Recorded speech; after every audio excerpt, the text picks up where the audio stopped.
How's it? Welcome into another episode of the Arsenal Standard, and this is a very special episode tonight here on Sunday night. It's a bit of an emergency podcast, emergency press conference, maybe, but a very special one because making his debut on the Arsenal Standard, but his long-awaited and triumphant return to this channel's airwaves on YouTube. It is none other than Stan the Man.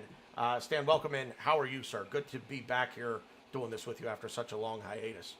Yeah, it's great. I mean, if for those of you out there that have always wondered what it would have been like if the Beatles ever got back together, this is probably as close as you're gonna get to that. So it's great to be back. I'm sure those of you out there know that me and Tanner used to do these shows with Ryan on quite a regular basis. So it's good to be back. And I must say, I love what you've done with the place. It's very tidy. Yeah. A few upgrades here and there, As I said, I like the green screen, and just wait until if Stan has to disappear for a minute. I literally mean he's going to disappear. He'll just fade into the background, and then he'll just be, it's just gone. It's like in the Dark Knight when Heath Ledger as the Joker made the pencil disappear. Yeah, I mean, the background is basically it's a lot better than seeing my jackets and an ironing board and a clothes horse with my laundry on in the background. No, I like it. Yeah. So the big, I guess we'll start with World Cup final today from New York, New Jersey, because we can't just say it's New Jersey because that's where it's played. But World Cup final, Spain and three of our Arsenal boys defeating the Evil Empire. Maybe. But defeating them in extra time, goal by Ferran Torres, 1-0 to España. Three of our Arsenal boys winning it: Mikel Merino, David Raya, and Martin Zubamendi actually getting making an appearance today for the first time in the World Cup, Martin Zubamendi. So big congrats to Spain, and especially our Arsenal boys for winning the World Cup. Any thoughts at all, Stan, on the World Cup as a whole, the final, England? It's your stage, and I'm going to bring Ryan is here. I didn't think he would be here, but he is here. I'm going to bring him in. But go ahead and take it away, Stan. Well, I'm surprised about how much of this World Cup I actually watched, because for those of you that catch me over on that Arsenal fan circle, whenever international football is mentioned, I usually zone out, and I'm usually like, I'm not really interested in any of that. It just gets in the way of club football for me. But I started watching this World Cup almost from the beginning, and I've missed very few matches, to be honest with you as well, my missus, she's kind of got me by the balls, because we went away on vacation for a couple of weeks just before the World Cup, one of these all-inclusive resorts where you can drink as much as you want and eat as much as you want all day and all night. And I carried on that trend when we got home, and my missus is like, my missus was kind of like, are you gonna, we're not on holiday anymore, are you gonna dial it in a bit, your belly's getting a bit big. And I'm like, listen, the World Cup's on now. I'm keeping straight on with it, and I promise you, darling, as soon as the World Cup finishes, I'll cut down, I'll start doing my exercises and everything. I'll start going for walks. So as of tomorrow, it's going to be a new regime. So she's kind of going to take me up on that. But yeah, I did enjoy the World Cup quite thoroughly, to be honest. I was very disappointed with England. Really, really disappointed with the way Thomas Tuchel's decisions went in that semi-final against Argentina. I mean, just touching on that, for me, the whole reason that we were told by FIFA that they were going to bring in Thomas Tuchel, and they were happy to start him on wages, which was more than double than what they started the previous manager with Gareth Southgate on, was because they said that they wanted to get a top-tier elite manager who wouldn't serve up this kind of, divisive, defensive, turgid style of football. And for me, in that semi-final, he done exactly that.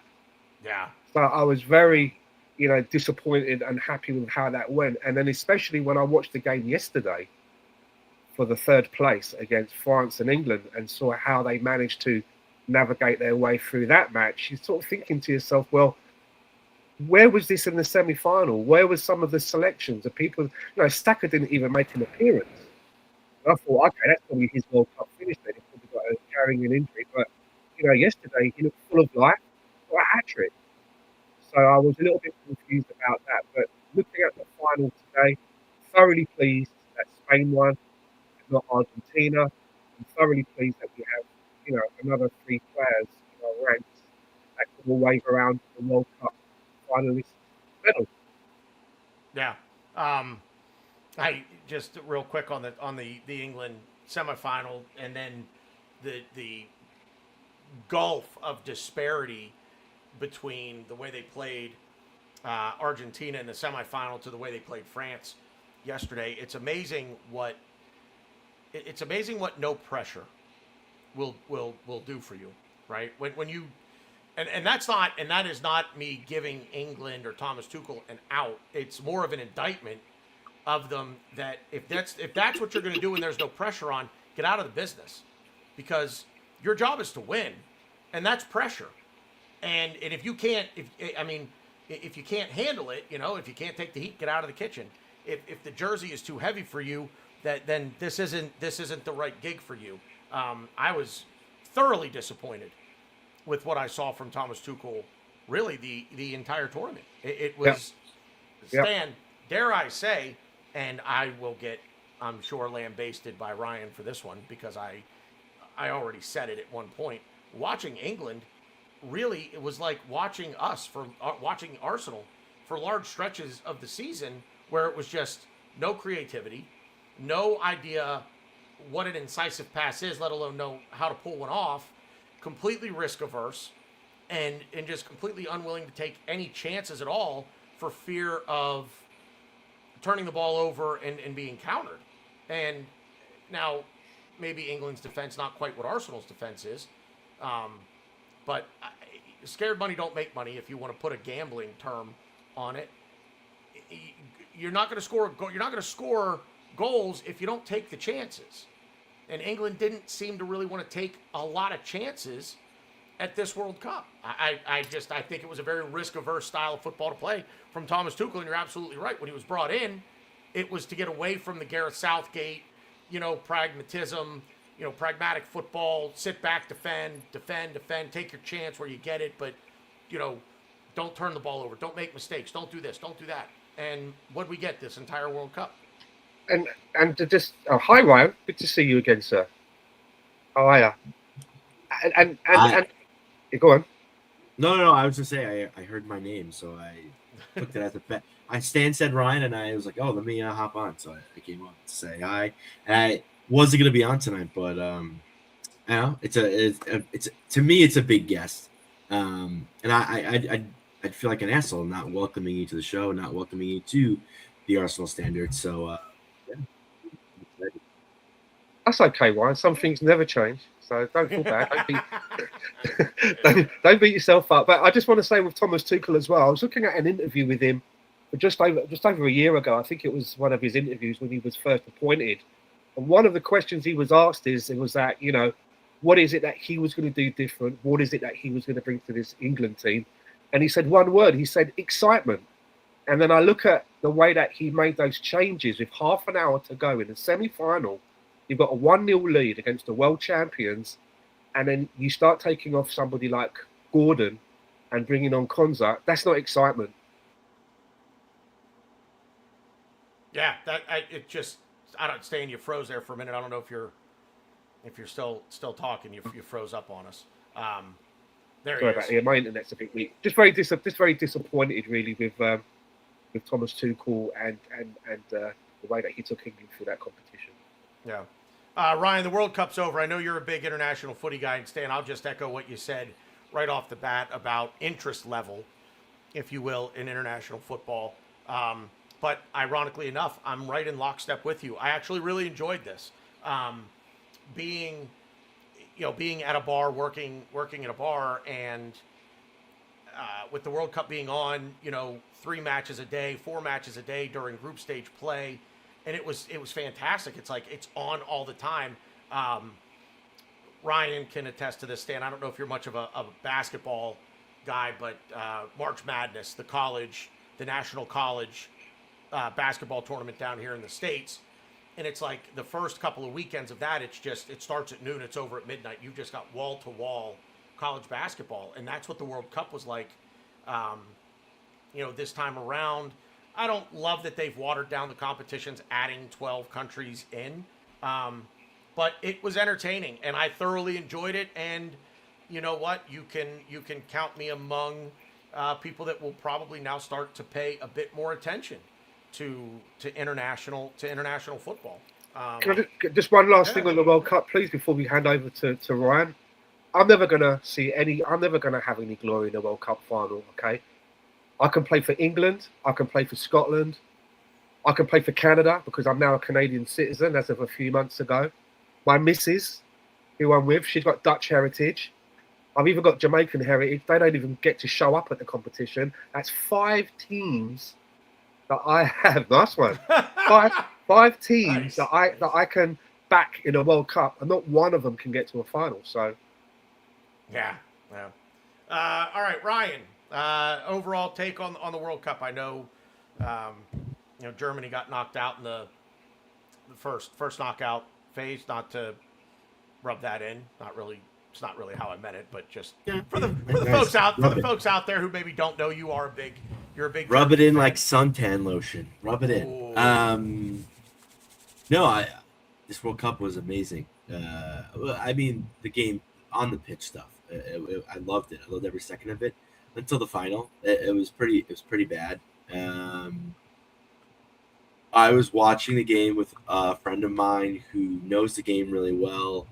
His wife doesn't even know what positions are. She thought that 11 people get named and they just play. She's like, why are they all different positions? It was very funny. I cracked up. So it was a very interesting experience having different levels of football knowledge. But yeah, the game was just I couldn't. The game was terrible. Make sure they know it's not me. It's not. Yeah, they know it's. I My know wife's it's not chiming her. in saying it wasn't her. Yeah, we know it wasn't you. It I wasn't you. know how to play soccer. We know. Yeah, so it was interesting, but yeah, it was very boring, very bad. To be honest, I don't even think Spain played well. Argentina just, I don't know, like, I'm really glad this game happened before our season starts, because a lot, and honestly, I think Tanner's going to kind of get into it, and I'm going to use this game kind of as maybe an example and kind of refer back to a little bit, but people talk about Arsenal wanting to win 1-0, not scoring a lot, not really doing anything. Well, when we're not Argentina, don't compare us to Argentina. They had 2 touches in the opponent's box until I think like stoppage time. They ended with 8. They had their first shot was in stoppage time. 0 shots on target the entire game. Yeah, it was very boring. And to people that don't know, I want to claw my eyes out because I can't stand either team. But I was pulling for Spain, lesser of the 2 evils, barely. But yeah, I mean, overall, I think the tournament was, and for I guess you want to bring basketball, but I'm going to bring up MMA for UFC fans. When you watch the Conor McGregor card when he came back, it was a huge card. Everyone wanted to tune in. The entire fight card from start to finish was amazing. Electric fights. The fights were amazing.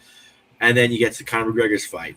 And people who don't know, he blew out his knee during the opening kick. 30 seconds into it or something? Not like even. It was Not the even. opening kick. I mean, the ref stopped the fight, I think, 30 seconds later because he tried to fight. That's kind of how I summed up my World Cup experience. I think it was wall-to-wall action. I was very, like you said, I was very down on adding teams. But I look back, one of those teams that wouldn't have made the World Cup, Cape Verde, didn't lose to either team in the final in regulation. They drew 0-0 to Spain to start off their World first Cup group campaign. stage match. Yep. And they played Argentina in the knockout stages, and they had to go to extra time to lose. So, and they just kept coming back.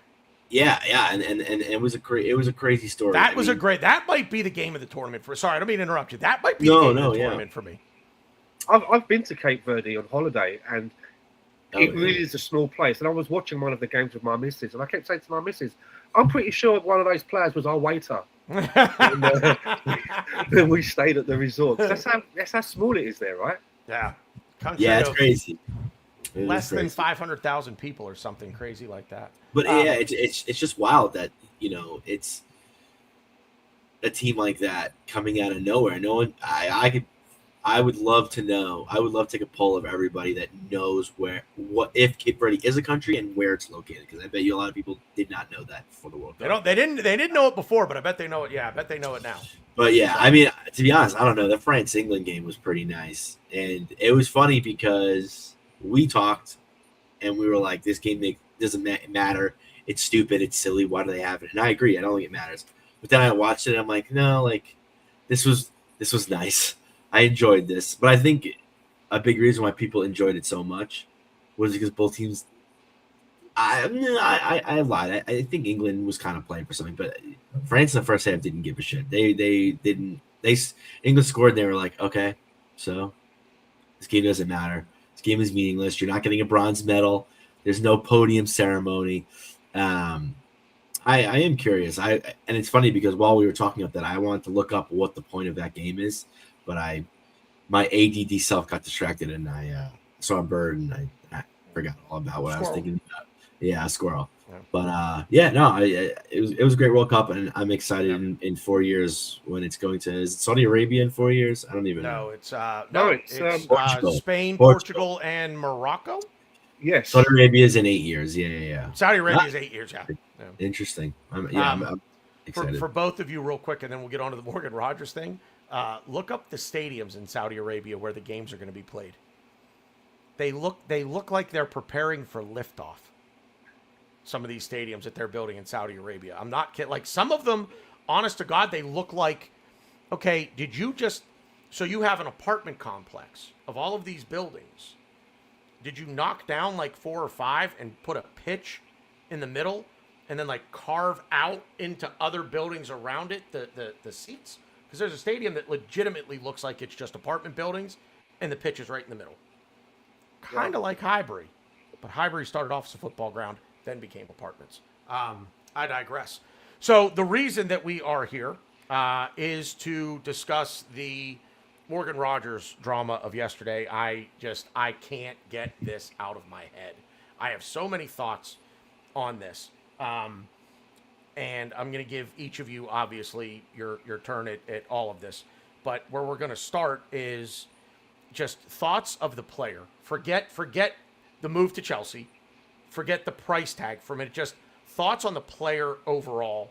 I think he's a very good player. I think he's direct. He likes to shoot. I don't wonder where he would have fit had he ended up here. It would have been the left wing. The numbers don't track for him to play in the midfield the way that he did for Villa at times. I'm not overly fussed about missing out on him, and we'll get into why in a little bit. But I think he's a good player as far as the price tag is concerned. As I just said, we're not going to take that out of the equation. I don't think he's 117 million pounds. I also don't think Elliot Anderson is 116 million pounds. And I think it's very cheeky from Chelsea to give 117 and Villa accept it because it's 1 million more. It wouldn't it have been nice if it was just 116 million and one, and that was the record fee for an English player to move, just 116 million and 1 pound. But I don't think he's 117 million pounds worth of a player. And I don't know really, and we'll get into it. I don't know how well he would have fit in with us, to be perfectly honest with you. But Stan, just your thoughts on Morgan Rogers, the player, so that we could kind of lay some groundwork for the drama. Well, I'm just going to be echoing of how you described him. I think he's a very exciting player. He has a kind of a shoot on sight policy, which I like, and he manages to pull it off a lot of the time. But where he would have fit into the team, I kind of look at him as a player that is more, his best game is centrally in the midfield, but he can do a job on the wing. And I just think that with what we're looking for, we should be looking for a player that has it the other way around. I think we need a player that his best position is on the wing, But if he can also do a job in other positions, then that's a bonus. If he can do a job in the middle and cover, or do a job on the right or through the middle, that's a bonus. But I think with Morgan Rogers, it was kind of a little bit back to front. I mean, do we want a winger that's going to be constantly perhaps drifting in nearer to the central positions, or do we want someone that's going to be winger-minded first before venturing off into other areas of the pitch? So, but I do like him a lot. And I mean, you could even just see, for example, when he came on for England, even though it was on a side of the field that he doesn't usually play on the right-hand side, you know, it was much better. You know, he gave us an outlet, and you know, he's a goal threat. You know, he likes to have shots on goal. 117 million. I mean, I do think that is a crazy amount. But we've seen this before, haven't we? It all started off some years ago, you know, to try and get to who's going to be the first 100 million pound player. It was Jack Grealish, and then it was like, oh, okay, then you know all the other selling clubs were okay. If Jack's 100 million, then this guy that you want to buy, he's 100. Oh, that guy there, he's 100, and that probably led to us having to pay. As much as I do love Declan Rice as a player, I do think that he was perhaps slightly overvalued, you know. But then again, you have to look at it another way. A player is probably worth the money that the buying manager is willing to spend. Absolutely. You know? Oh, absolutely. And I just think that Morgan Rogers, it's a bit similar now because of the Anderson deal. You know, managers are looking at players that they're going to sell, and they're putting their price compared to, well, what do they do across the road? Well, if he's worth that, then he must be worth this. And that trend has got to stop. And you know who starts that trend? It seems like every summer. It's City. City seemed to pull this one move off at the very beginning. They seem to be maybe the first. That seems to be one of the first dominoes to fall. A player moving clubs, going to City. And Ryan, sorry, I'll bring you in on the Morgan Rogers thing real quick in a minute. But City seemed to, and I wonder if it's not by design that they do that, to say, we're going to go out, we're going to sign this player, and we're going to set the market now for player value in this transfer window, thereby any of their rivals, Arsenal, Liverpool, Chelsea, United, whomever it might be, you want to bring in a player, and that player is a player comparable to the player that we just brought in. Whether that player is 116 million in Elliot Anderson, 100 million in Jack Grealish, or maybe a 40 million pound player that's going to be, you know, part of the squad rotation for them. But they say we've brought this player in now. So if he's 40 million, now what does a player that we originally thought, or any of their rivals thought, well, we're bringing in a starting left winger. City bring in a squad left winger at 40 million. Well, now all of a sudden this guy is going to start for us. So the selling club now says, well, if he went to City for 40 and you want our guy, well, he's easily double that. He's going to start. He's double that. And I think, and I wonder if it isn't by design that City are playing sort of 8D chess while the rest of us are just sitting here, you know, playing checkers and tiddlywinks. And it's just something that's been in my brain since the Elliot Anderson deal came through at 116 million. I just think that's another part of the game that they play, is set the market, and you'll just not even with the specific player that their rival is looking for, they'll damage their rivals because our rivals won't pay now the asking price of one of their targets, you know? So I just wanted to get that out there. Ryan, your thoughts overall on Morgan Rogers, the player? I mean, yeah, it's no secret. I've made how I felt about him for a couple weeks now. I think he's a great Premier League player. I think he's one of the best Premier League players. Does he fit with us? I don't know. To me, he's a stronger Eze. They're both great with the ball, good technical ability. I think Morgan Rogers is probably stronger, but they like occupying the middle of the pitch. They can drift to the left. They can play left wing, but it's not ideal. Yeah, I'm not upset. I won't try to sugarcoat. I'm not upset that we missed out on him. He's not worth it. I didn't really even want him even for less than that. And yeah, I think it's going to be interesting to see what we can pull out, because I know a lot of players that could fit with us, can fit with us, that we like, that could potentially fit the system, or just overall good players. They're linked to other teams. You look at Barcola, looks like Liverpool, Diamonde, PSG, players that we've been linked with. So I think it'll be interesting to see what we discover. But no, definitely not upset. But the player is good, and I'm actually very happy that of all the clubs he's going to, it's Chelsea, because I think that's where he's gonna. In all the places, he's gonna get lost. He's another number. He's gonna get lost in the shuffle with them, and I think he may be one of the top players to sneak out above the rest. But there's so many players in that damn squad. Like I don't know. I don't foresee them really overcoming much. They've had issues in the past, and I think Joppy's a great hire, but I'm not impressed. I'm glad he went to Chelsea. So you bring up an interesting point. Would you have not taken him at, say? So I heard the rumors back at the beginning of May, and back then he was 80 to 85 million. That's what it was going to take to get him out of Villa. It was 80 to 85 million. Would you not have? You look at that price tag. Would you not have been on board with him at that price either? Just a player that you like, but just not for you. I think he's worth that, and I think a club should pay that. I think it's a good buy. I personally don't. I wouldn't. If I'm running Arsenal's finances, yeah, no. To me, it's not worth it. But obviously, Interesting. It's been talked about how it was Arteta's top guy, so that's kind of like, okay. That's the only thing. That's the only thing that kind of like gives me pause. But Stan, what's the number for? I mean, is there a number that you say that's the number that I wanted Morgan Rogers at? Well, as I said before, I always think that a player is really worth how much the manager is willing to spend on him. Mm-hmm. But me personally, if I was in that position, yeah, I think around about the 80 million mark. It could be maybe 70 million or 75 million with add-ons as an incentive.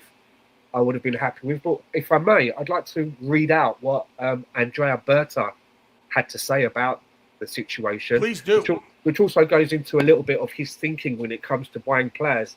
He said, success comes from making smart decisions, not overpaying for players. At a club like Arsenal, ambition must always go hand in hand with discipline. Every player has a value, and we will never abandon our principles by paying more than we believe is right. The biggest clubs aren't the ones that spend the most, they're the ones that spend the smartest. If a deal exceeds our valuation, we respect the selling club's position, but we are always prepared to move on to another target. Success isn't built on one transfer, it's built on making the right decisions consistently, season after season. I like that. So this is going to lead into something. I like that you brought that up, because I had it in my notes here to bring up, but this is kind of a nice segue. Is there a power struggle between Andrea Berta now and Arteta? If I'm going to give you a little bit of context as to why I'm asking this question. Last year, rumored that Arteta wanted Benjamin Sesko. Berta wanted Gyökeres. We got Gyökeres. This year, it's rumored Morgan Rogers is the top target. That's Arteta's number one man. We know that Berta is enamored with Julian Alvarez from Atletico Madrid. He's the guy that brought Alvarez to Atletico Madrid from Manchester City. Is there, in either of your opinions, a bit of a power struggle between director of football and the manager? And is the director of football putting his foot down and saying, we're going to go get the player that we want, that I want, and manager, I'm going to buy the ingredients, you're going to make the meal? Is there? Do you think there's anything to that, or am I making mountains out of molehills? Ryan?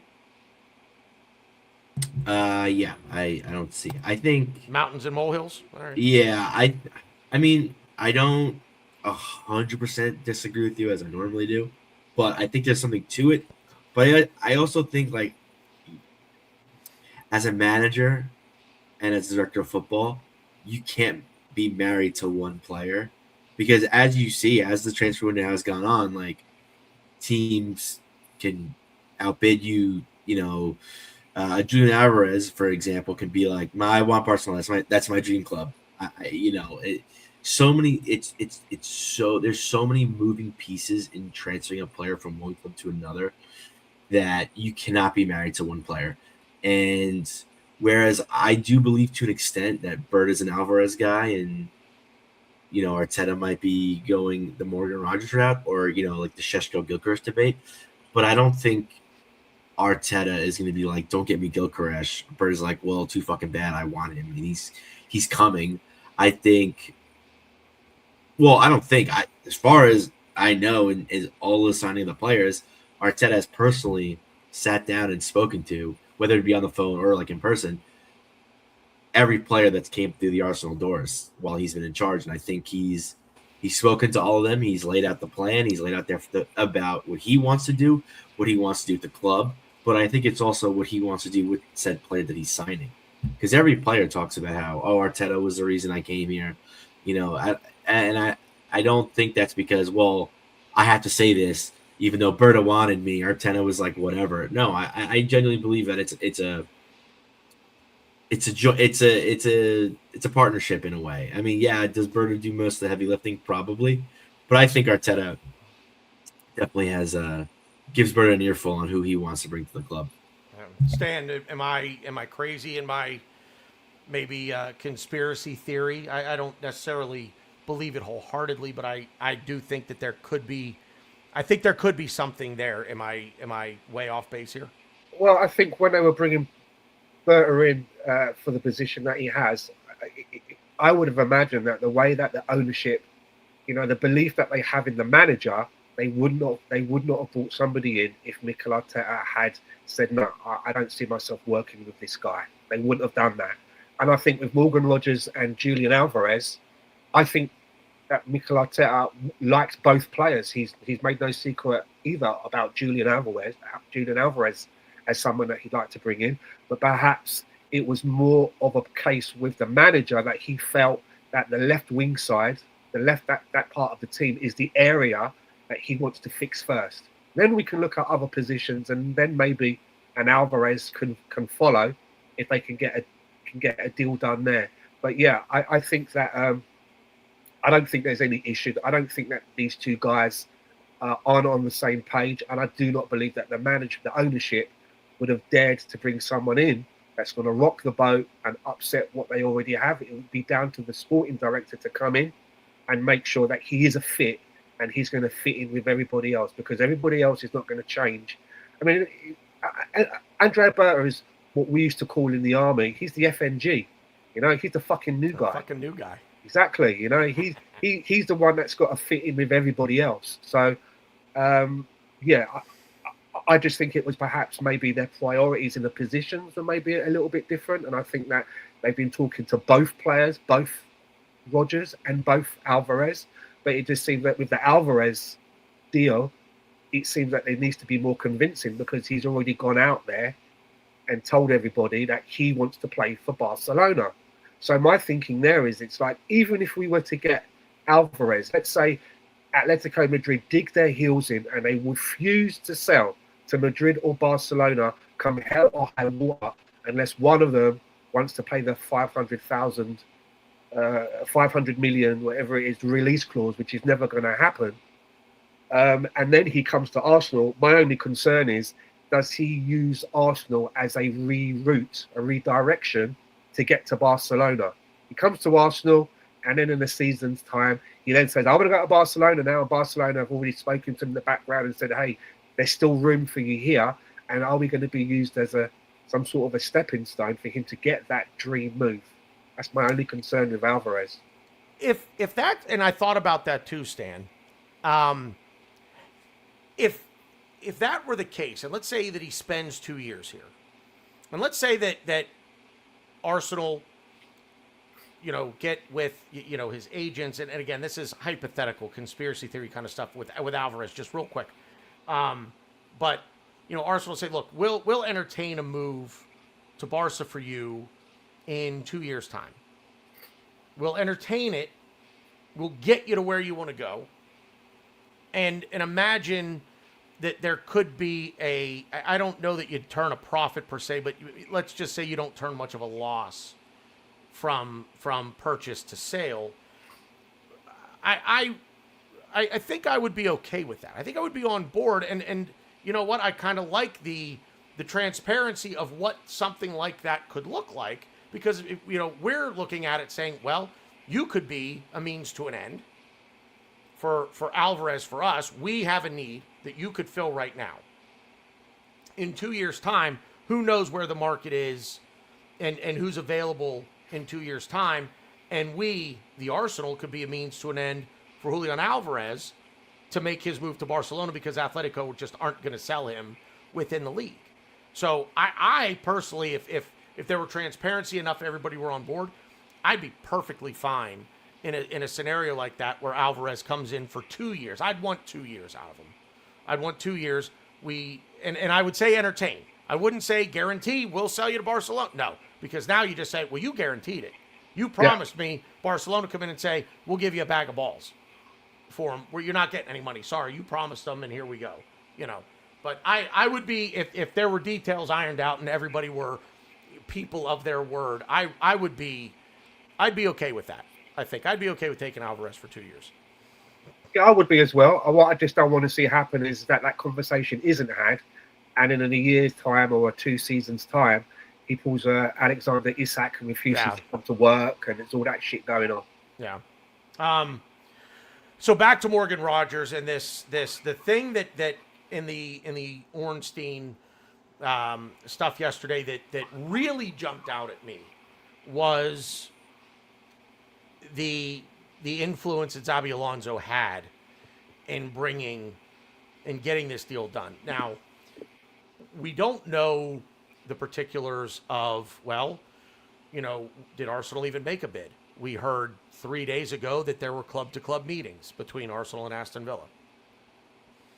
I know that this was not fast, the way that Arteta had described after the Champions League final, going into the transfer market, being smart, being aggressive, being fast. But I think there's a little bit of that. But I also think that this was not something that just happened yesterday afternoon where all of a sudden Chelsea call up Aston Villa. You know what? We got 117 million laying around. You want it? We'll take Morgan Rogers. Aston Villa pick up the phone. Yep, we'll do that. All right. Somebody call Morgan Rogers. Get his agent on the phone. Tell him we'll give him $250 a week. Hey, we got $250 a week for you, Chelsea. You want that? Yeah, I'm good. I'll take that. All right, done deal. Somebody call Ornstein and tell him. That didn't happen. That's not how that went down yesterday. I dare say that this has been going on behind the scenes for a week or so, I would think. And somewhere along the line, Chelsea thought that they had a chance to pull this off. What gives me some pause in all of this is the idea that Xabi Alonso came in and gazumped Mikel Arteta in this. Arteta apparently was, he's convinced the player to come and join Arsenal. The player's on board with the quote-unquote project, although are we really still using the term project now? But he's on board with Arteta's vision for him, for the club, for where we're going. Now all of a sudden, Xabi Alonso comes in and says, "Oh, wait a minute. I've got a deal for you. I think I could do this for you." And what's crazy about it is no European football at all. So Xabi Alonso was able to sell Morgan Rogers on a deal with Chelsea. And Ryan, I'll disagree with you respectfully on him getting lost in the shuffle at Chelsea. I think this is the turning of a new leaf for that football club with Xabi Alonso. I just do. I think maybe not this year, but I think and BX. Well, if it's not this year, Xabi Alonso will not be the manager of Chelsea football. That's a good point too. That's a good point, touche. But BX Gunner said, I think Xabi Alonso is gaining a key piece to building something. I agree with that. I think this is I think this is the first step to him. Look, if I'm a Chelsea fan, I want ownership and everybody else to stay out of his way. And I'm not, and I hope that they do exactly what you just said. I hope they can't stay out of their own way. I hope they trip over their own feet. Xabi Alonso leaves them in December.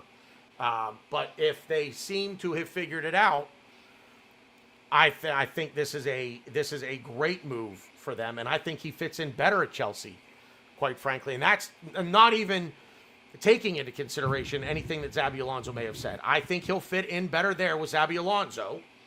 That's the caveat to this statement with Xabi Alonso than he would have fit in here. But that's, for me, that troubles me a little bit, because back to Ryan's point, like, you've got Arteta talking to these players and convincing them of the project or the vision and the direction, and now that's not happening. Because if Rodgers was that convinced, he would have, I don't want to say agitated, he would not have gone Alexander Isak, refusing to show up for work. But he could have agitated enough to say, I'm leaving. I'm going to Arsenal. Villa, get the deal done. Arsenal, get the deal done, but let's split the difference here between valuations. Let's come to an agreement, but I'm going to Arsenal. Xabi Alonso comes in, gazumps Mikel Arteta in this instance. So, Ryan, I'm curious, if you think about it from that angle, does that give you any concern at all that maybe the project or the vision that Arteta is selling now maybe just isn't selling anymore the way that it did? Well, first of all, so he didn't gazump Arteta. That's correct. I never heard of that, gazump. That's a weird word. So the way Stan, thank you for smiling at that, by the way. I know what it means. I know when you said it, I get it, but it's interesting. I'll tell you what it means, Ryan. It's usually in real estate. Like, you're going to go and buy a house. You speak to the realtor. You're going to buy a house for $500,000. It's about to be signed, and then some guy turns up to the realtor and say, "I'll pay $550,000," and then he's gazumped you. Yeah. But anyways, good to know. Ornstein on a podcast and Romero are both recently been on podcasts talking about this transfer in particular. And Morgan Rodgers was not completely sold on Arsenal. He liked the idea, he liked the players, but he wasn't sold on the position that he was going to play. Because I think it was Romero that said it on his. He was being prioritized as a left winger, and he sees himself as an attacking 10. So he wasn't completely sold on the idea, but I think our trajectory, the players that we have, we're a very likable club. I think he was very on board. He goes, you know what, I'm going to make it work. I enjoy Bukayo Saka. I enjoy Declan Rice. Arteta is a great manager. Let's do this. And I think things were in place. And Ornstein talked about, hold on, I was literally just reading it. Arsenal were not willing to meet the validation. Arsenal saw him as 90 to 100 million max. And they were like, yeah, that's how we see him.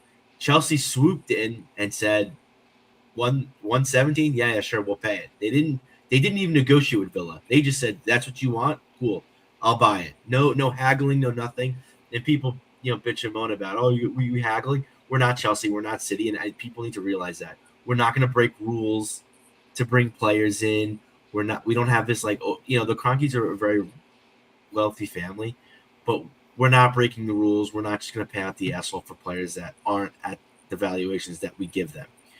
So Chelsea were like, cool. We're just gonna pay this. We don't want to talk. We don't want no foreplay. We're going right to the action. Cool. Pay the money. And Morgan's like, okay, cool. I think I'm going to fit more into their squad, like you said, which I agree with. I think, and I don't really think he's going to get really necessarily lost in the numbers. I just think there's so many players there. It's going to be tough. And I do think he's the best of the bunch. But that's why I think that doesn't really. It's not to interrupt you, but I think being the best of that bunch. He walks in. He does. He walks in. But it's not his position's not like secure and safe. Like, anything can happen at that club. And I do agree with you. I think if Chelsea turns around, it's going to be Xabi. If Xabi doesn't make that club turn around, if Xabi doesn't make that club tick, then they might be 18th with Tottenham next season, or in a couple seasons, or 17th. But yeah, no, like, so with all of that, I'm like, okay, cool. He wasn't fully, like, again, I guess pulling the curtain back, I think it's a matter of days before we announce the signing of Solis. And you talk about the Solis argument. He was fully convinced. Arsenal, only Arsenal. He was offered Dortmund, starting at Dortmund. And Dortmund, they're probably, they're the second best club in the Bundesliga. So, not to Arsenal standard. I get that. But starting in a club like Dortmund, where they have countless amounts of players they bring in, they nurture, and they sell for millions and millions of dollars. So, I think that I was surprised when I heard that he rejected a starting position at Dortmund. I think Dortmund is a great club that likes to nurture young players and can really bring out value in a lot of those players. So I'm very excited for him. But again, I think that's a big difference in the players, in the fact that Solis is like, nope, don't want you. I want Arsenal. Morgan Rogers was not.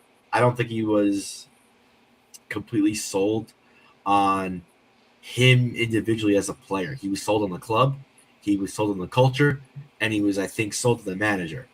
But I won't lie, I think what's most important is him. I think the individual is the most important thing. He can be happy with the players, he can be happy with winning trophies, but if he's not happy where he's playing, long term, ain't gonna work. I also think as well, there's a lesson to be learned here, right? I mean, if Morgan Rogers was the manager's top choice and the top pick for the window, then you got to go to the selling club and start negotiations. I want this guy. I'm going to put this money down, and then you start it from there. Even if Morgan Rogers wants to come to Arsenal and Chelsea come in, and Morgan Rogers goes, but I want to go to Arsenal, they could just turn around and say, well, Arsenal hasn't made a bid for you, mate. Are you going to blow this opportunity? What if Arsenal don't come in? And we need to learn this lesson, because exactly the same thing happened with Mikhail Mudryk. Now, that turned out working in our favour, and we ended up getting Trossard and saving a lot of money. But at the time, he was the player that was wanted by Arsenal. But we talked to the players' representatives, but we never actually made an offer and put any money down.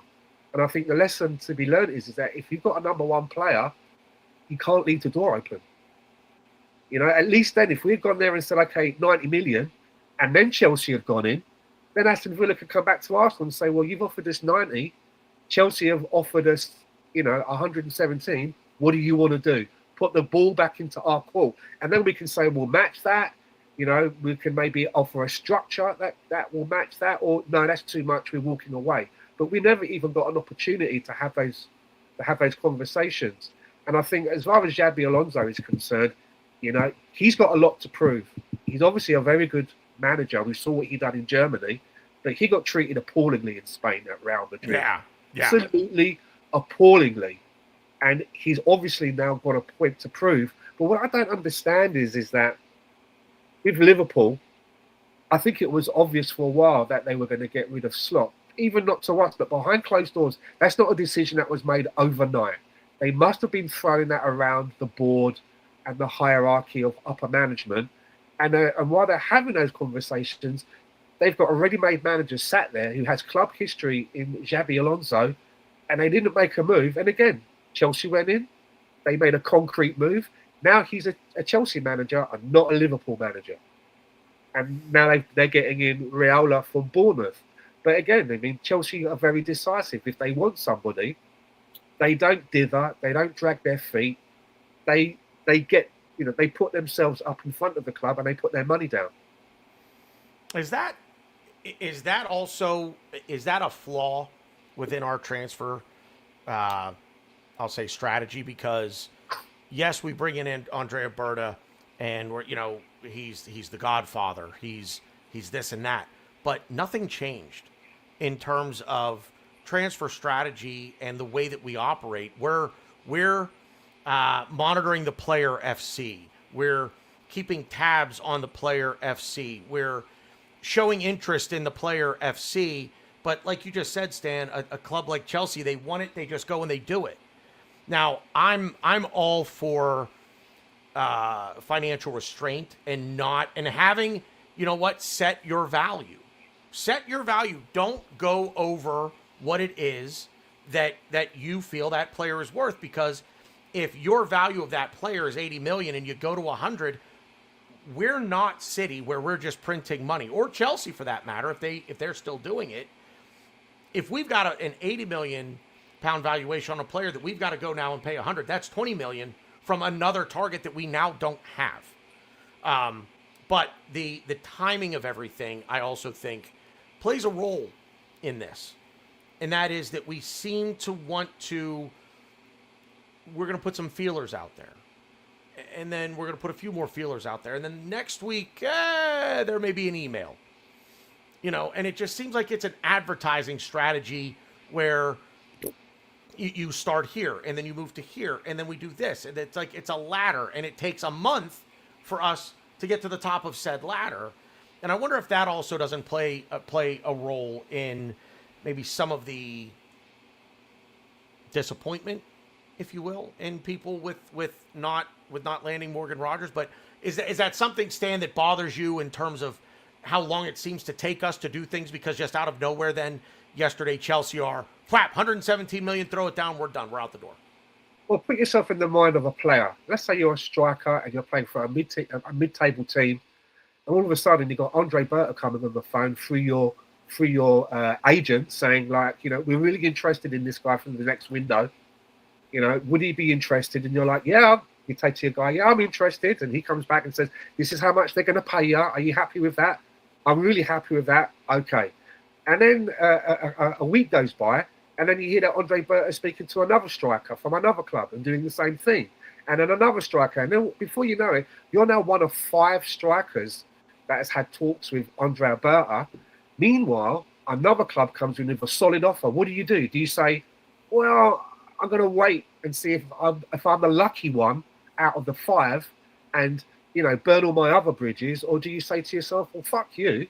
If you don't really want me, you're not showing me that you really, really want me, because it seems like you're talking to anybody who's lifting their skirt up to you. You know what I mean? Yeah. So I'm going to go to that club, because that club, they're making concrete offers to my club, and a deal can be done here. Because if you just sit there waiting for Arsenal and he goes with one of the other guys, you're back to square one now. So I kind of like it a little bit that he talks to a lot of people. But then on the other side of it, I do think that you're not, we all want to buy a player that shows 100% commitment and wants to come to Arsenal. But you have to kind of reciprocate that kind of mindset to the players that you want to buy. You can't just say, yeah, okay, I'll put you in that might be column, and we'll get back to you after I've spoken to another 5 or 6 players that play in your position. Yeah. Ryan, what's your take on timing and just it seems like there's a process to this without just the, here's this is our first offer. We know what you value him at. Let's try to meet in the middle. There just seems to be none of that. What's your take? I mean, I think you look at it from the other side of the coin, where you could be like, well, we just made Chelsea pay 117 million for a player that we like. Obviously, we want him. I'm not going to say we don't want him, but they definitely overpaid for him. I mean, that's Yeah. And I think we all agree that. Sorry, I don't mean to interrupt. I think we all are in agreement that 117 million, walk away. If that's Villa's drop dead asking price, walk away. There are better players that could be had for that money, or maybe a little bit more than Morgan Rogers, in my opinion. But sorry, I interrupted you. Go ahead. No, you're good. We talked earlier about how you said, like City are kind of setting the market with the Elliot Anderson thing. Well, I think in a way, like we're contributing to that too, in the fact that we're talking to all these clubs. Chelsea knew we were talking to Morgan Rogers for a while. They had to have. Oh yeah. So for them to just go and be like, all right, cool, we're just gonna put the money down. We want him. We don't want Arsenal getting our hands on him. All right, cool. You just overpaid for him. Yeah, he's probably going to be one of your better players, and he's probably going to fit right into your 11. But, like, you don't really need him. Like, yeah, he makes you better, but I think we're kind of playing the game too. I think we're connected to all these players, and we're making our rivals spend exorbitant amounts of money. Now, to be fair to Chelsea and City, they can break the rules. They don't care, and they've been caught for it, but that's a whole nother podcast. Another story for another time. But I think that I don't hate the way we do things, because if there's a player that we really want and we don't want Chelsea to just throw the money out there, we'll do it. The Eze deal happened in days. We weren't. He Yeah. was all set to go to Tottenham. Next thing you know, he's doing a medical at the Colony. We're like, wait, what? We got him. Same go. Who else? That happened to us 2 seasons ago. Who did we sign? I'm breaking my brain, but or again, maybe not one of our most spectacular signings, but we weren't even linked with a goalie, and next thing you know, we got Matt Ryan on loan, who at the time I thought would have been was a great backup keeper. Didn't really play much because he was hurt, and we didn't really use him. But again, like if we want deals to be done and we want these players, and we don't want any kind of hoopla, we're gonna get them done quick. We can do it. So it's not that we have this way of, like you were saying, like, oh, we'll inquire, we'll send an email, we'll register. We'll set up a coffee meeting, then we'll set up a dinner meeting. And I think that kind of was us to an extent. And I'm not saying we definitely don't do that anymore. But if we want a player, we'll get him. We've done it. We've shown that we'll get deals done in days, and we'll move quietly. And that's also been talked about when Berta came to the club. Berta's, he's open with targets, but he's also like, if he wants to get something done, we move is stealthily a word? I don't even know. We'll move quietly, stealthily. Yeah. We'll move and get the deal done, and we've done it. The proof is there. So I'm not too worried about it. Only issue is there's only so many players you can kind of put your feelers out for before you actually have to make a signing. But we have a long transfer window left. When does it end? When does it shut? Do you know off the top of your head? In August, isn't it? Is it August or is it September, Stan? I think it was the first week of September. End of August, I think, maybe. Somewhere in there. Somewhere. So, yeah, bottom line, somewhere in, yeah. But they're kind of making it sound that, at Arsenal, the way they operate is they go, okay, we're interested in Morgan Rogers. Shall we pick up the phone or send an email? And the manager's like, no, we'll just send a Raven. Right. For a Raven, and it will get there eventually, and then carrier pigeon. Yeah, carrier pigeon. Transfer window ends September 1st. Yeah. Okay.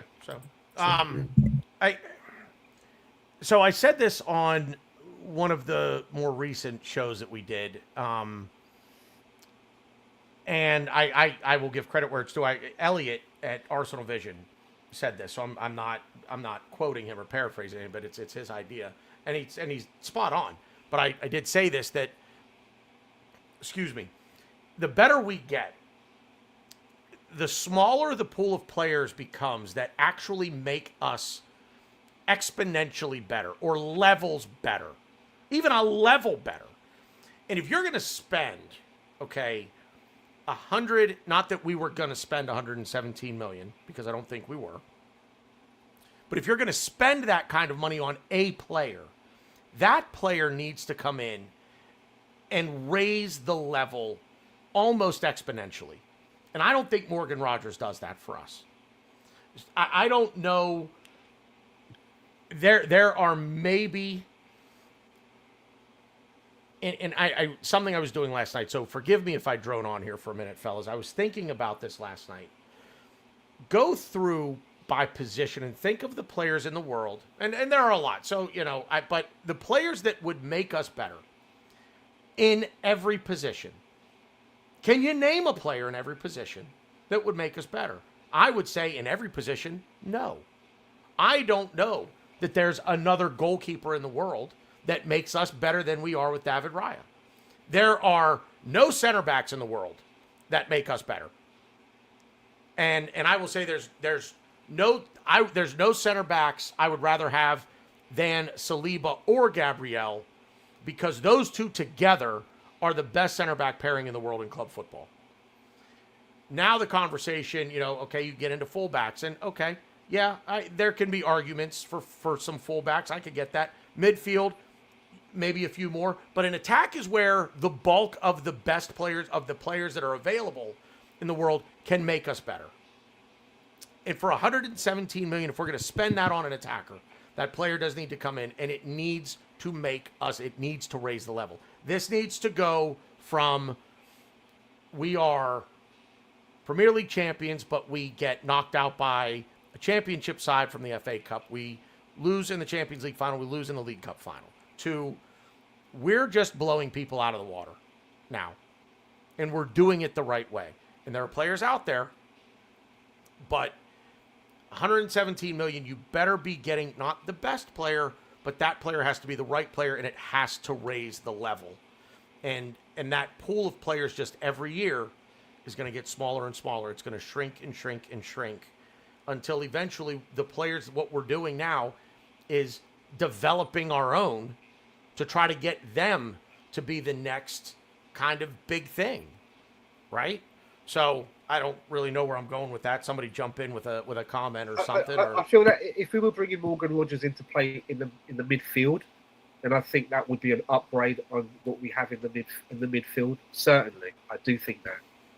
But on the left-hand side, which is not his favoured position, I feel that would be a little bit of a shoehorn to get him in the squad, and that there are better left wingers that we could be looking at that I feel would raise the roof for the team in that position. If he's going to come in and play in the middle, then that means that for me, someone like Odegaard and perhaps Eze, they've dropped down a couple of rungs on the ladder for a starting place, because I think that he would be better in a lot of games situations. Would be an upgrade. As I've said before plenty of times over on Fan Circle, I try not to get too attached to players. I'm happy with us selling any player, but the caveat must be that if we sell a player, the replacement must be better than, not worse than or the same as. That's what it should be about. It should be considered an upgrade. Yeah. Or there has to be, the only caveat that I would add to that, Stan, is I would say, or there needs to be a business reason behind selling that player. If for some reason there were financial fair play, problems or whatever that we needed to comply with, and we needed to make a big sale, it would be something like that, where I would say, okay, this was a business sale, we needed to make it.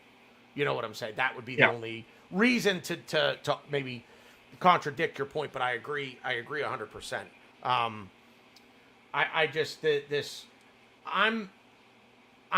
real, I'm like, Stan, are you disappointed at all? If you said you were, I'm sorry, I don't remember. Are you disappointed at all, or are you happy that we didn't get him? How are you feeling that this transfer didn't come through for us? I'll be able to answer that when the transfer window shuts and I see what we have available and what we've brought in, and then I'll be able to answer that.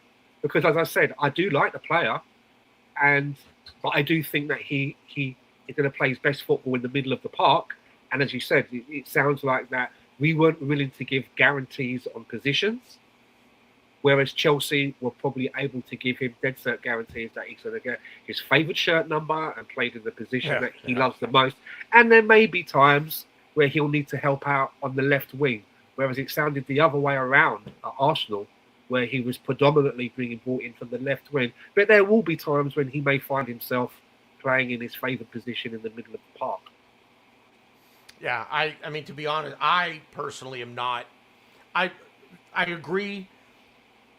I'll answer the question more truthfully or more fully when the window shuts and we see what we have moving forward. But right now, sitting here on July 19th at 10 p.m. East Coast time, knowing that Morgan Rogers yesterday just agreed and Aston Villa agreed a deal to send him to Chelsea, I'm not that upset about it.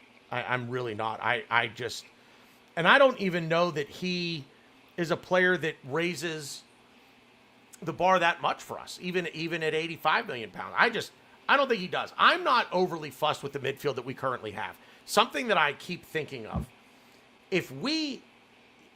let's rewind to a month ago, and we have not yet sold Leandro Trossard, but we're going to enter the season as defending Premier League champs, having made no moves, no sales, no purchases. But everybody comes back healthy. I would have signed up for that in a heartbeat. taking my debate? You taking Where- my thunder? Where I no, No, I'm kidding. I'm I kidding. I I'm kidding. said, and Stan, I'm fairly certain you were a part of the show when I said this. It was the three of us, and Rowan was on with us, and I said I don't always understand why you have to make a move in the summer. Every club does it. Every club will make a move in the summer. And my question would be, if you've got a title-winning team and you don't need to make a move, why would you? Why not run it back with the same group? Alex Ferguson used to always try to do that, and he said it was because sometimes you just need to freshen it up Sure. a little. But Yeah. I would be disappointed if we weren't going to next season. If everybody was the same, we never got rid of Trossard, and no one new came in, and everyone was fit. I would be disappointed because I do think that we still have two areas which we can make better. Yeah. And as I said a moment ago, I don't mind selling players as long as they're going to be an upgrade. There's And going I to be an think upgrade that coming in. Yeah. I still think that the left-hand side, we need to get that locked down. We haven't really got it locked down. Trossard and Martinelli, who I like both of them, but there seems to be some inconsistency there. And Trossard's not getting any younger. And I do think that through the middle, we need to make an addition. I'm not saying that we need to get rid of anybody. Well, I would like us to perhaps cut ties now with Gabriel Jesus, because I think his time has come and gone at Arsenal, and he's being paid a lot of money. But then that means that we need to be bringing someone in. We can't do what we did before when we got rid of Aubameyang and Lacazette, but we only brought in one. We were shortchanged. We left ourselves short. So if we're going to get rid of Jesus, we need to bring in another forward. And you could say, is that forward going to be? We could bring in a youngster who's learning their trade behind Gyökeres, Havertz, and Mikel Merino, who's fit and able to play that position, or are we going to bring in someone more like an Alvarez, who will give competition to Gyökeres and Havertz, and be an alternative, and may help them to raise their game up a level, because now they've got another quality person who could be chosen in front of them to start games. Last question to the two of you. And Ryan, I'll let you go first. Are you at all concerned when you look back over the last 5 years or so? Are you at all concerned with this? Is the same thing we've talked about for years, that we need to upgrade the attack, whether it be a backup right winger, whether it be, two new left wingers, and I'm really talking like what we're looking at this year, or last summer in needing a new striker. Are you at all concerned with the lack of ability? Do you even think there is a lack of ability to identify the right attacking targets? Because, again, from where I'm sitting, and Ryan, I said this to you off air through a text message, it's the same. To me, I see the same thing. Year to year, I'm starting to see the same thing in attack, and we keep changing the players, but the results don't change. That's just me. So do you see a lack of ability to identify good, strong, right attacking players, or are we still just take it away? I don't want to keep muddying the waters. No, I see a lack of ability to keep our players healthy. I think if we have an attack that's healthy and fully fit, then I think I'm just not worried. And I know you can't guarantee health, but yeah, no, that's I think that's my concern. My concern is having an attack that's constantly healthy, that has chemistry, that plays together a lot. But no, I won't lie. I do want to bring in another attacker, and not necessarily because Jesus is leaving. We need a starting left winger. I don't think Martinelli's it. Solis's depth. I don't think Solis is going to come good this season. I want as close to world class as you can at left wing. I think that's that's an area of the pitch we struggle in. I think it's an area of the pitch that can open up things for Saka, can open up things for Odegaard and Kai and Gilchrist. I don't think we have trouble identifying players. I mean, case A, Morgan Rogers, we identified Morgan Rogers and Chelsea paid 117 million for him in the blink of an eye. So I'm not worried about any of that. For me, and we did a lot in the transfer window this season as far as, changing our medical staff. So I think hopefully that's going to be our biggest signings and our biggest outgoings is this medical team because I talked about this off air with a bunch of people, but Arsenal Vision and Elliot brought up a really good point. Would you rather have this squad as it is, but 100% healthy, or you can't guarantee health, but you could sign whoever you want? I'm taking 100% healthy all day. This squad can win the Premier League. Won the Premier League. This squad can 100% win the Champions League. Pipes they should have. Yeah, exactly. And again, both of those things that we accomplished and almost accomplished, we weren't fully fit. We weren't healthy. And I'm not saying you're always going to be healthy. You're not. You're never fully healthy. But I'm not worried about it. I would like to see a left winger come in, but other than that, I just want a healthy squad. Yeah. Stan, any concerns with identifying attacking talent with Arteta and the scouting staff or what have you?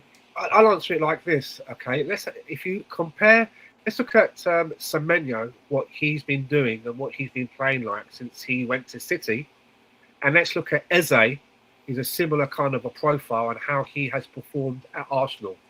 Now, let's say those transfers went the other way around. Let's say that we had got Semenyo and City had got Eze. Do you think that Semenyo would have been as much of the way that he's performed at City?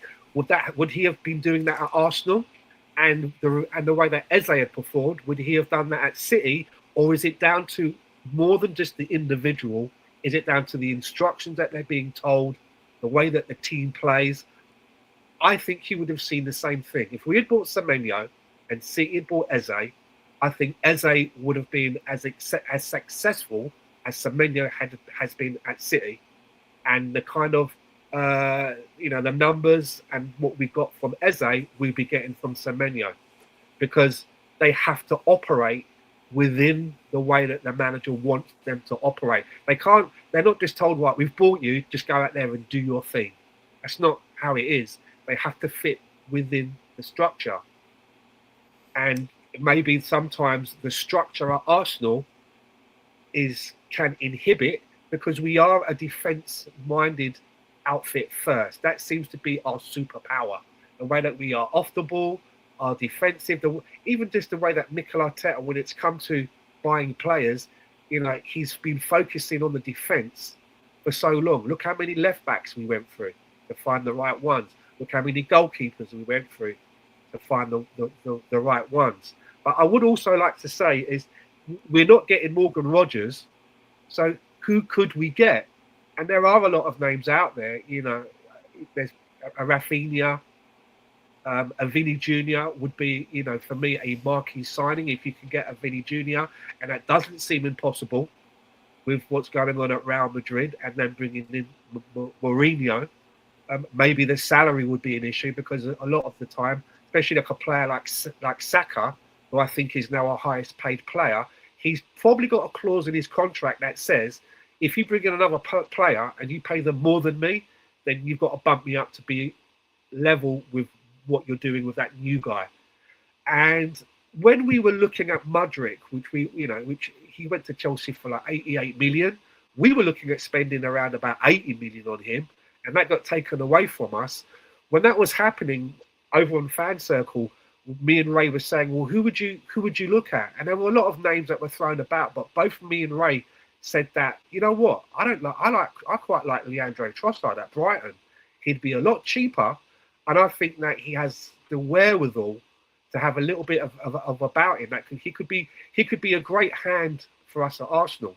And in the same way, the player that, yes, I've mentioned the Rafinhas and the Vinny Juniors of this world, but in that same way that we went for a Trossard, I quite like Crescencio Somerville, and I've liked him since he was at Leeds. There's something about him. Every time I watch Match of the Day and watch highlights and I see him playing, he always looks productive. He always looks like he's got an eye to be creative and score goals. And even during the World Cup, he stuck out to me again. He continually catches my eye.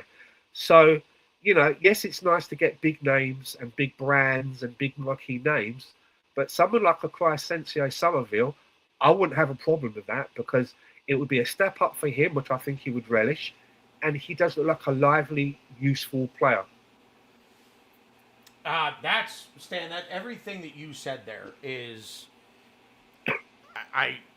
you're spot on. I love the Somerville shout. The only thing with him, and I like him. I do like the player. I worry if he's ready for the step up that would be coming to the Premier League champs.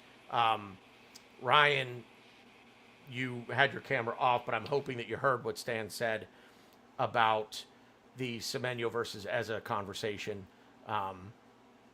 because I agree wholeheartedly with what you said, Stan, that I think you put Eza at City and you're seeing the output that Semenyo has at City, and if you bring Semenyo here, it's the same output as Eza here because it's the system.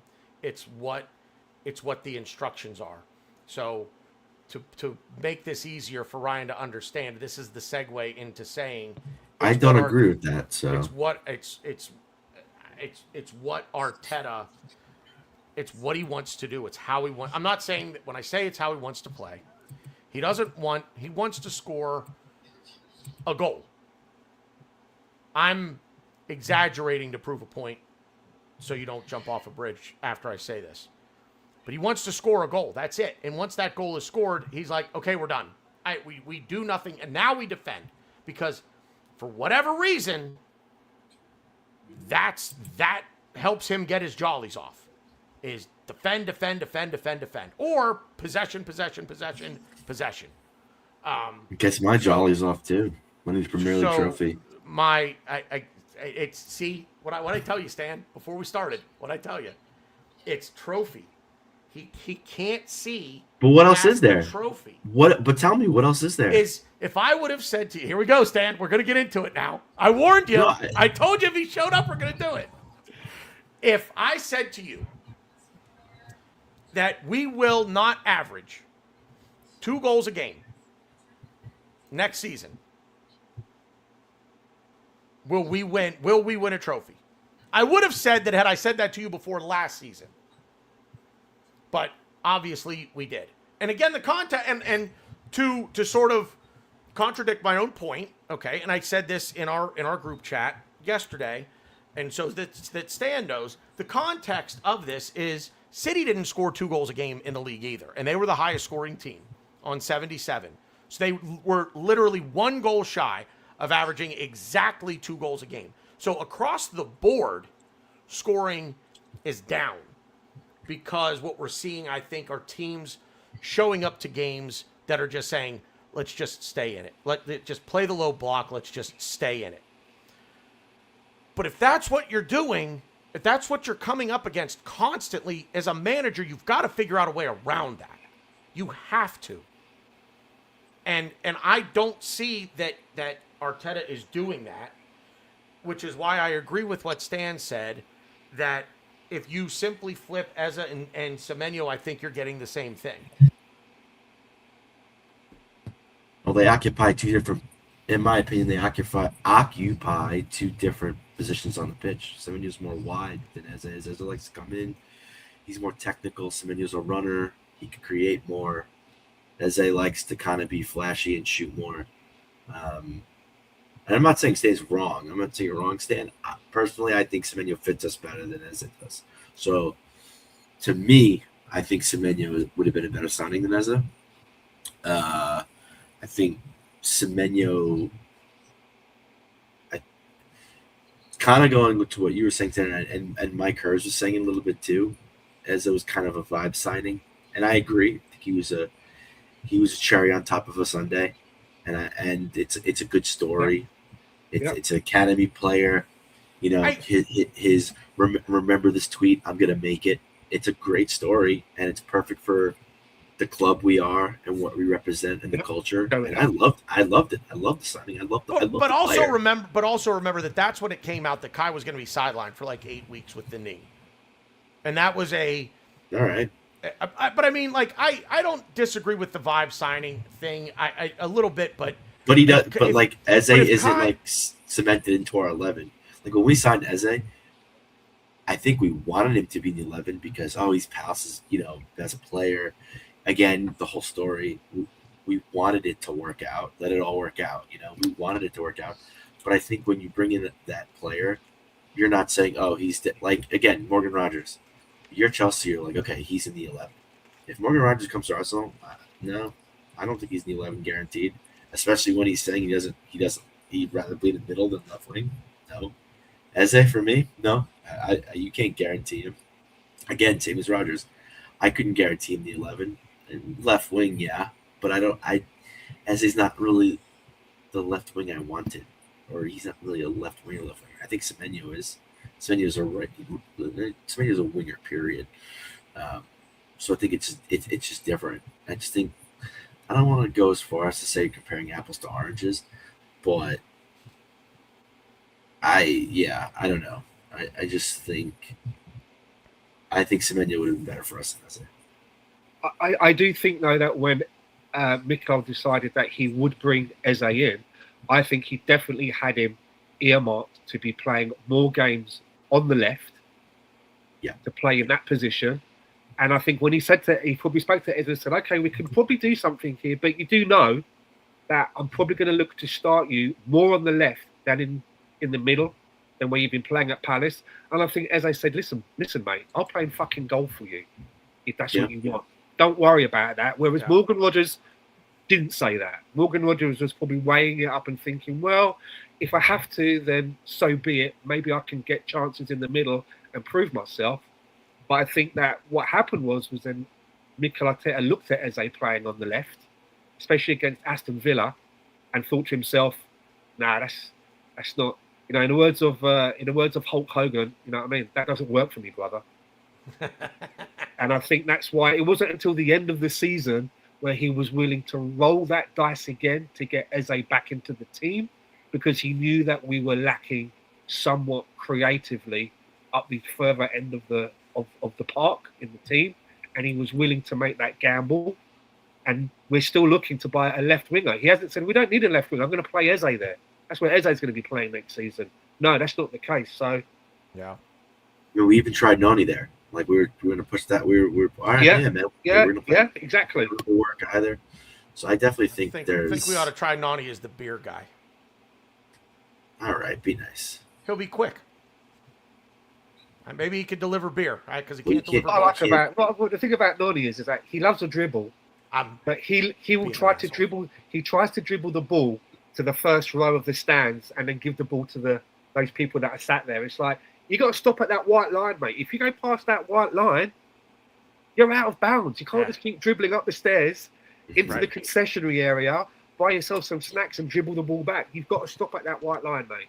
Yeah, that's the Eze thing, and we'll wrap up here momentarily. But the Eze, like I have very strong opinions on how I think the best 11 could be set up with this team. And Eze coming in, I don't think he was ever given a fair shake on the left wing. He got cooked by Matty Cash. Thank you. And that was it. And it's like, okay, well, did you work with him? Or is he a guy that came in and you saw, you're like, I think you can do this, and you're like, okay, now go do it, and then you gave him no instruction, he gets cooked, and you're like, yeah, you can't do that. Well, where does Arteta, the man who can't help him, say he's probably coaching his wife in bed, for crying out loud? I mean, like he's such a control freak. But then in that situation, rather than coach the player up, if you didn't like what you saw from him, rather than coach him up, you gave up on him. And like, that's not a good coach. That's not what a good coach does. And you know, one thing that a good coach does is he finds his players' best attributes. And where are those best attributes best suited? What position in the park are you best suited to play? And if Eza is, and I do think that Eza is better in the middle.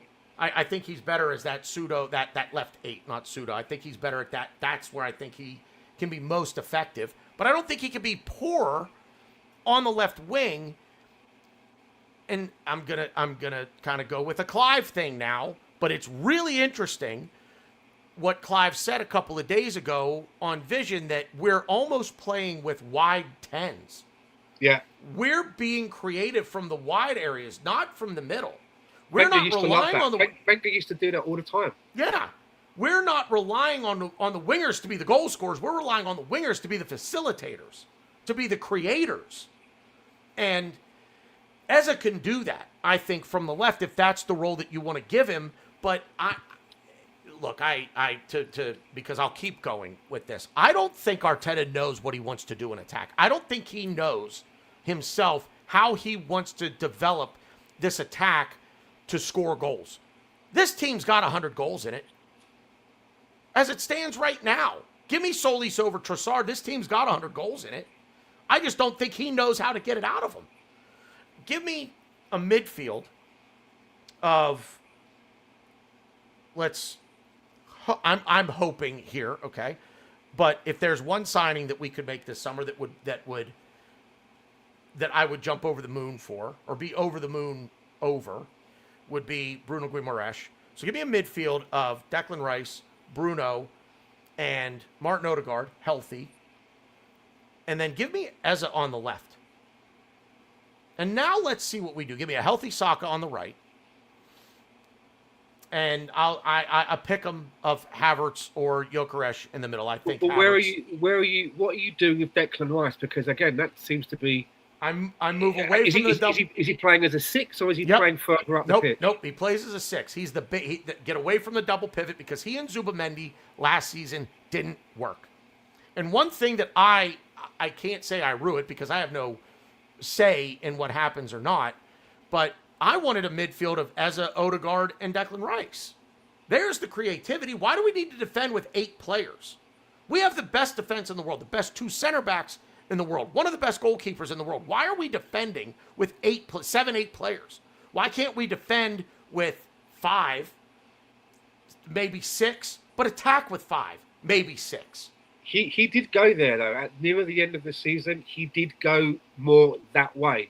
And I agree with you. I don't think we need to start every game with a double pivot. No. But if we have enough people in the right positions, depending on how the game goes, during a game, why can't we, start with one guy as a defensive midfielder, but then later on in the game, when we've done everything we need to do on, say, 75 minutes, make changes, give people a rest, and then go to a double pivot.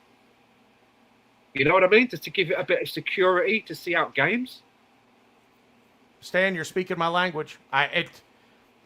Rotation. He doesn't see. Ryan and I have said this before, and Ryan, you agreed with me when I said this. But for whatever reason, and I hope it makes sense when I say this, because I don't know if I'm saying it well. If he doesn't choose you in the starting 11, it's almost as though he doesn't trust you. And what I mean by that is, if let's say that he names Declan Rice on the bench, we know he trusts Declan Rice. But if he doesn't name you in the starting 11, he doesn't trust you. He won't bring you on. And one of the biggest things with this team, the injuries and the medical staff, and you can say what you want, but there's a rotation aspect to this and running the tires off of guys as well, because he's either exactly what I just said. He doesn't trust his bench, no matter who it is. He doesn't trust it. Or he's so concerned with barking instructions from the technical area that he doesn't realize, wait, there's a clock. I need to make substitutions. It's 87 minutes, and my guys are leggy, and I haven't done this yet because I'm worried, hey, you get back. Like, they know, Mick. They know. Trust me, they know. Nordgaard. I mean, I'm pretty sure that he knew that he may not be a starter when he came to Arsenal, but I'm pretty sure you thought he would have got more minutes coming from a Premier League team and being a captain and knowing every ground, all of the players. Yeah. It did surprise me that we were prepared to run certain players into the ground when you've got Martin Nordgaard, who is available and can come in various game states and help other players to get breathers. And that seemed to be the last thing that Mikel Arteta wanted to do. And that seems to be, there seems to be one or two players like that every year that just, that some, okay, we're not on the training pitch. We don't see what's going on behind closed doors. I can tell you that Christian Nordgaard is not a player that is lollygagging on the training pitch. He does not strike me as that kind of a guy. He knew he wasn't going to supplant. He knew he wasn't going to gazump Declan Rice for a starting midfield spot. He knew that. He knew he was going to play second fiddle to Declan Rice, to Martin Zubamendi. He was probably going to be third choice back there. And he couldn't. I mean, they gave him nothing. They gave him nothing. They didn't even give him. He didn't even give him scraps. And there, you talk. I mean, Declan Rice is a player that I mean, his battery will drain when he's 42 years old. That's when you'll start to see a decline in him. He's just built that way, and some players are. Yeah, by the time he's 42, he's going to be walking around like Mick Foley. Yeah, right. Yeah, well, hole in the gum or in in his lip, whatnot, smiling. Every time, at the end of every match, he walks up to the camera, gives a bang bang. I'm still here. Sorry, I had to give my little Cactus Jack thing. But that's the other issue. One of the other issues that I have with Arteta is through all of this, the biggest thing that I think this team needs, if they're going to be successful in winning multiple trophies next season, is a manager who understands rotation, who understands substitution, and who can, if you can't develop the attack, one of two things needs to happen. He either, meaning Arteta, needs to develop the attack, or he needs to get the fuck away from it and leave it be. And let that, when I say leave it be, I mean don't do anything. I mean literally walk up to the players and say, off you go. You guys do your own thing. Hey, surprise me. Surprise me. And Ryan, what do we say? In defense, I want the structure. I want the organization. I want defined roles, defined responsibilities. But in attack, I want chaos. Just Stan, Rowdy Roddy Piper, baby. I want Arteta to look at every other manager in the league when it comes to his attack and go, just when you think you've got all the answers, I go and change the question. That's what I want. That's what I want. Gentlemen, I'm going to leave you both with a final thought, and please bring up anything, I'll say transfer related, that is on your mind relative to the Morgan Rogers thing. We kind of got away from that there. I got away from it a bit at the end. But Ryan, I'm going to give it to you because I want Stan to have kind of the final word, since it's his reintroduction to all of us over here. So a final word, anything, whatever's on your mind relative to Morgan Rogers or Tran. Well, wait, real quick. If you guys can hang on. So no Morgan Rogers, if that's the left wing. Who is your pick now to be that player? Ryan? Diamonde from Leipzig. Okay. Stan? Vinicius Jr. I like it. Diamande just seems like he's still too raw to me. No, he is, and he's a lot of money. He's actually not, might not even be cheaper than Rogers. That's the only thing with Diamande. Is, like, if this were 3 years from now, I'd agree with you. I think that's how far away he is from being like that level of left wing. And it sucks because I think we need a left winger really bad. But if he's going to PSG, what's that tell you? Because he's going to have to deal with Doué and Barkle if they don't sell him. Yeah. I don't know. I just don't see anyone out there. I'm not a Vinny guy. Alvarez. The thing with Julian Alvarez is Alvarez can play on the left. I don't hate the idea of Alvarez. I'm not being an Alvarez left wing. guy. I'm not an Alvarez guy either. See, when no, I heard no left winger interests me. when I heard that he was going to when he was leaving City a couple of years ago, I was like, where are we? What are we doing? Why are we not going to get him? And then it came out that he was unsettled in England. You know, he wasn't adapting to the culture of England per se, and, you know, get back to where that, you know, Spanish is the first language. And I can understand that. I get that because he went to City from Argentina. I know that. But I don't hate the idea of Alvarez playing on the left. I just don't. And one other point that I want to make real quick, because I keep kind of wanting to say this, and you guys both brought it up earlier. The idea of bringing in players who can play multiple roles and multiple positions, I like the idea of it. But now I want specialists. I want players coming in now who this is what they do. This is what they excel at. Yeah. 5 years ago, when we were trying to turn things around, when we were just beginning this journey, I'm fine with that because it gives you options, and I like having options. But now the options, I just want the options to be specialists. If you're a number 6, you're a number 6. I don't want to try to pigeonhole you into playing right back. And this is another thing that drives me batty with Arteta is like, Declan Rice, you're a really good number 6. I have an idea. Why don't you try being a chef? Like, I'm a footballer, mate. I don't know. What about computer programming?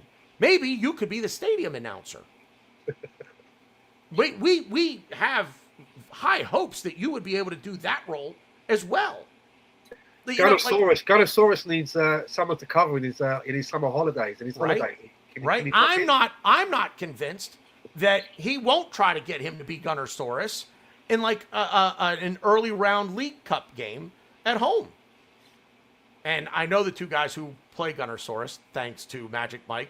So I kind of hope that doesn't happen because I wouldn't want to see those guys lose out. And they were both very excited to see me when I was over there in May, which was fantastic. But no, point being, I want specialists now. I want players who are, this is what they're best at, and play them there. If Declan Rice is your best number 6, play him there. Don't be, well, wait a minute, what if we move him up and we could put Zubamendi there? Don't stop with that. Stop with that. Just find the best number 6. That's Declan Rice. Let it be. Your 2 best center backs, you don't move them. You don't all of a sudden take Big Gabby and say, you want to play where Martin Odegaard plays? Maybe you could do that.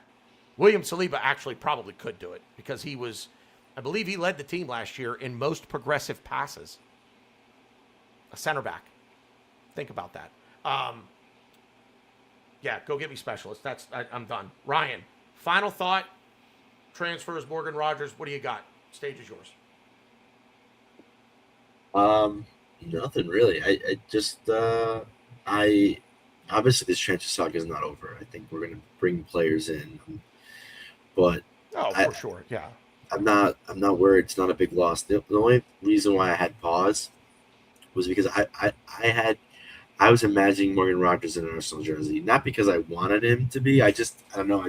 I thought it was done. I was just like, he's gonna join us. Mm-hmm. I pictured the Rogers in the back of the red shirt. I did. And, oh well.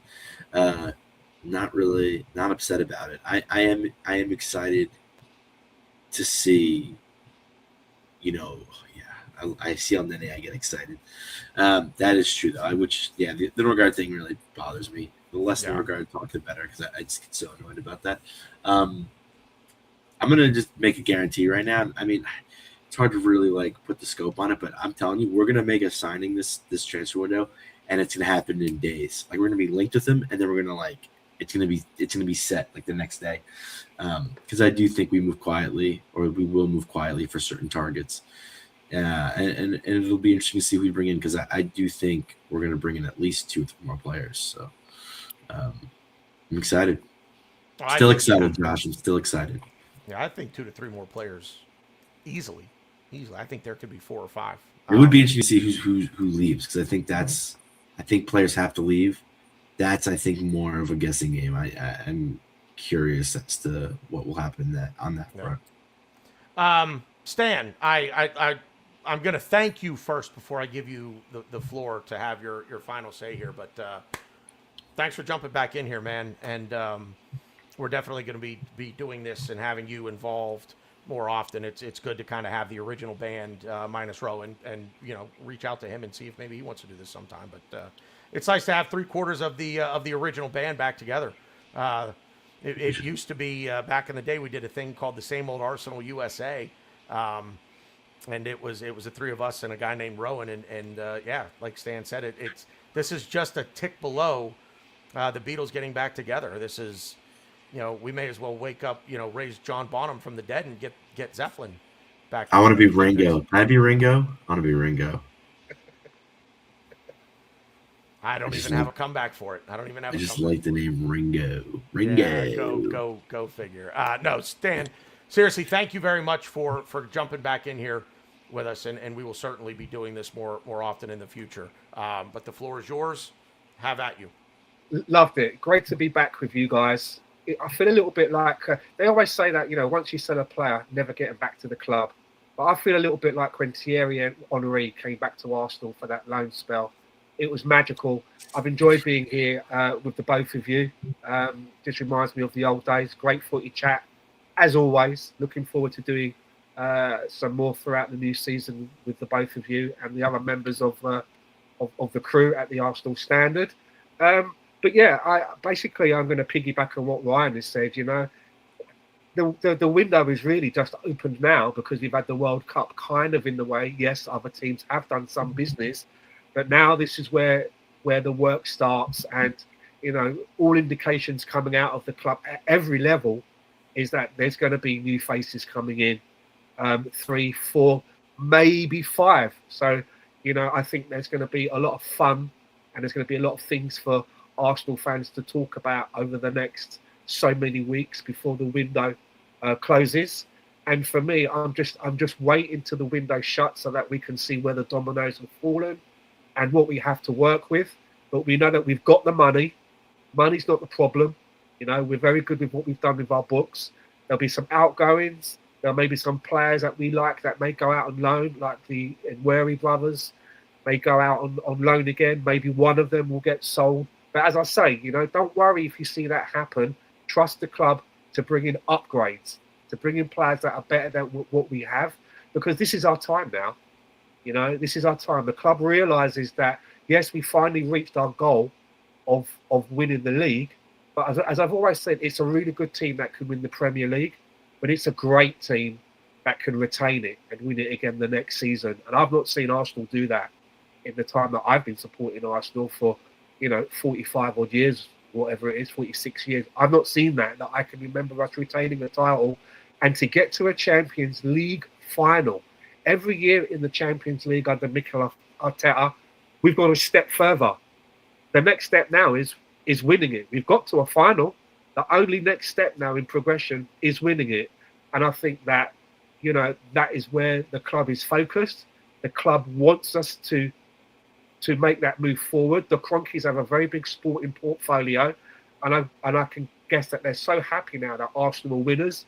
They're going to maintain that. They're going to continue to back us and make sure that the manager gets what he needs so that we can be a dominant force in English and European football.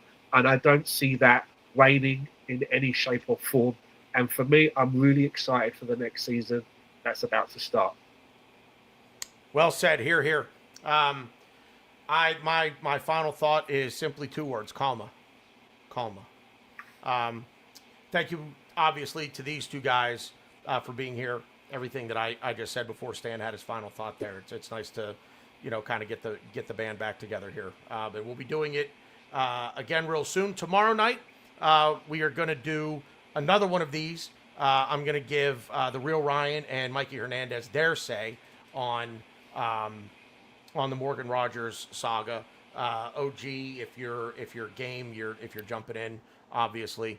I think that's kind of the plan right now. But since you're here tonight, we'll just kind of turn it over to those 2 guys, and we'll have a bit of the same discussion. You're just going to hear a couple of different voices with it, and then yeah, stay tuned to this channel for breaking news. If we're able to, we will try to do, the emergency press conferences as news breaks for you if we're around and available to do that.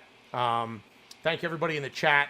BX Gunner, big shout out, always there, keeping us entertained and dropping his thoughts for us.